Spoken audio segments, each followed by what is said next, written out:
شاومي چینی کمپنۍ خپل لوګو د دې څخه دې ته بدل کړه او دې لپاره یې $300,000 ورکړل.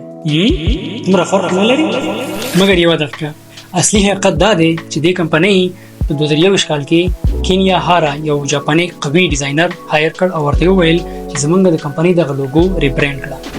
کینیا هارا وروسته له 3 میاشتو کار کولو څخه دی یو کنسپټ جوړ کړ چې هغه ته وایي الایټ ډیزاین.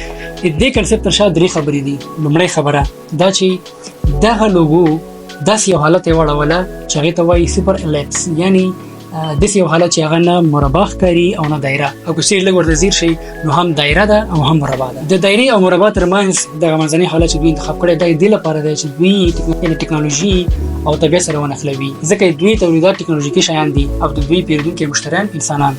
او وروستی او تر ټولو مهمه دا چې دا د مارکیټینګ یو ټریک دی.